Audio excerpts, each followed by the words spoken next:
नमस्कार। इन खबर में आपका स्वागत है। कोरोना के कहर के बीच पूरी दुनिया में दो ऐसे पॉइंट हैं जिसको लेकर के अमेरिका और रूस चीन आमने सामने हैं। एक है ताइवान, जिसको कि चाइना हड़पना चाहता है, और दूसरा है यूक्रेन, जिसे कि रूस हड़पना चाहता है। अभी अमेरिका की खुफिया रिपोर्ट में ये खुलासा हुआ है कि नए साल की शुरुआत में रूस यूक्रेन पे हमला बोल सकता है। इसको लेकर के अमेरिका ने रूस को सीधे सीधे चेतावनी दे दी है।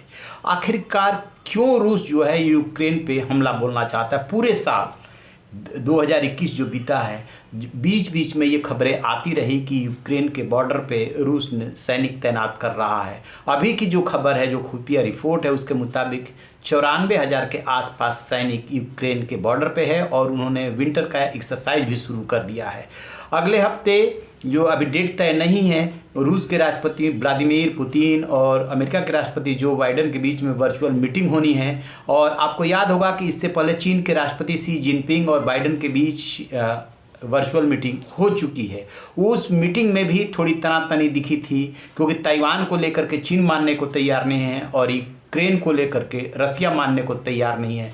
2014 में क्रीमिया पे रसिया ने जबरन जो है कब्जा कर लिया था, और अभी भी यूक्रेन में जो अलगाववादी है उसको रूस समर्थन देता रहता है। आखिरकार क्या वजह है जो यूक्रेन ऐसा संघर्ष का पॉइंट बन रहा है? इस पर रिपोर्ट सुनिए। इंटेलिजेंस ने खुलासा किया है कि रूस यूक्रेन पे साल 2022 की शुरुआत में हमला कर सकता है। इस हमले में रूस के 1,75,000 सैनिक शामिल होंगे। न्यूज एजेंसी एपी के मुताबिक आधे रूसी सैनिक पहले से ही यूक्रेन बॉर्डर पर तैनात किए जा चुके हैं। यूक्रेन के रक्षा मंत्री ओलेक्सी रेजनिको ने बताया है कि रूस बॉर्डर पर फिलहाल 94,300 सैनिक तैनात कर चुका है। यूक्रेन और रूस में तनाव का अंदाज़ा इसी बात से लगाया जा सकता है कि रूस के राष्ट्रपति पुतिन ने तुर्की के राष्ट्रपति एर्दोगन के साथ फ़ोन मीटिंग की और उन्हें इस बात पे सवालिया लहजे में पूछा कि ड्रोन तुर्की ने ही दिए जो कि यूक्रेन तैनात कर रहा है बॉर्डर पे। यूक्रेन बॉर्डर की तरफ रूसी टैंक की तैनाती को देखते हुए अमेरिकी इंटेलिजेंस ने अलर्ट जारी किया है। इसको देखते हुए राष्ट्रपति बाइडेन ने कहा है कि व्लादिमीर पुतिन के लिए यूक्रेन पे हमले को बहुत मुश्किल बना देंगे। उनका उद्देश्य रूस के इस हमले को रोकना है। बाइडेन ने कहा है कि यूक्रेन बॉर्डर पर स्थिति को देखते हुए वो यूरोपीय देशों के संपर्क में है। रूस और यूक्रेन में विवाद का कारण समझिए। 1991 में सोवियत रूस के विघटन के बाद यूक्रेन को स्वतंत्रता मिली थी। यूक्रेन यूरोप का दूसरा सबसे बड़ा देश है। एक तरफ इस देश में बेहद उपजाऊ मैदानी इलाका है, वहीं दूसरी तरफ पूर्व की तरफ कई बड़े उद्योग हैं। यूक्रेन के पश्चिमी हिस्से का यूरोपीय पड़ोसी खासकर पोलैंड से गहरा रिश्ता है। यूक्रेन के पश्चिमी हिस्से में राष्ट्रवाद की प्रबल भावनाएं, हालांकि यूक्रेन में रूसी भाषा बोलने वाले अल्पसंख्यकों की संख्या भी अच्छी खासी है। ये लोग विकसित पूर्वी इलाके में ज़्यादा मौजूद है। साल 2014 में रूस की ओर झुकाव रखने वाले यूक्रेन के राष्ट्रपति विक्टर यानुकोविच के खिलाफ यूक्रेन की सरकार में विद्रोह होने लगा था। रूस ने इस मौके का फायदा उठाया और यूक्रेन में मौजूद क्रीमिया प्रायद्वीप पे कब्जा कर डाला था। यहाँ मौजूद विद्रोही गुटों ने पूर्वी यूक्रेन के हिस्सों पे कब्जा कर लिया। यूक्रेन में हुए आंदोलनों के चलते राष्ट्रपति विक्टर को अपना पद छोड़ना पड़ा था, लेकिन तब तक रूस क्रीमिया को अपने साथ मिला लिया था। इस घटना के बाद से ही यूक्रेन पश्चिमी यूरोप के साथ अपने रिश्तों को बेहतर बनाने की कोशिश में जुटा है, लेकिन रूस लगातार इसके खिलाफ है। यही वजह है कि यूक्रेन, रूस और पश्चिमी देशों के बीच लगातार खींचतान चल रही है और आशंका इस बात की है कि कहीं विश्व युद्ध न छिड़ जाए इसी के बहाने। यूक्रेन पर आक्रमण करने की रूस की योजना को लेकर के व्लादिमीर पुतिन का भी बयान आ चुका है। पुतिन ने साफ शब्दों में कहा है कि रूस नेटो से इस बात की गारंटी मांगेगा कि वे पूर्व की तरफ ना बढ़ें।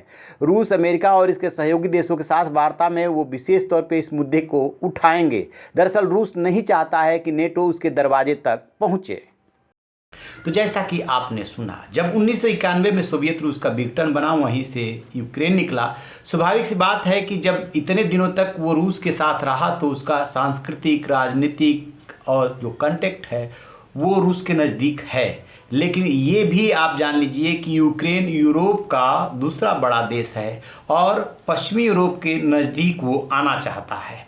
जब तक उसको नेटो का सदस्य बनाने की भी बात चलती रहती है और वो बनना भी चाहता है, लेकिन रूस को इस बात पे आपत्ति है कि नेटो में उसको शामिल किया जाए। आपत्ति की वजह ये है कि रूस नहीं चाहता है कि नेटो आकर के उसके दरवाजे पे खड़ा हो जाए। नेटो वो ऑर्गेनाइजेशन है जिसमें अमेरिका समेत तमाम यूरोपीय देश शामिल हैं और एक सुरक्षा के लिए बनाया गया है, यानी इनमें से किसी एक के ऊपर हमला उनके ऊपर हमला माना जाएगा। तो स्वाभाविक सी बात है कि रूस नहीं चाहेगा कि यूक्रेन नेटो में जाए और अमेरिका नहीं चाहेगा कि यूक्रेन पे रसिया कब्जा करे। क्रीमिया को तो उसने हड़प ही लिया। तो ये जो दुनिया है, दुनिया में किस बात की जंग चल रही है? वर्चस्व की जंग चल रही है।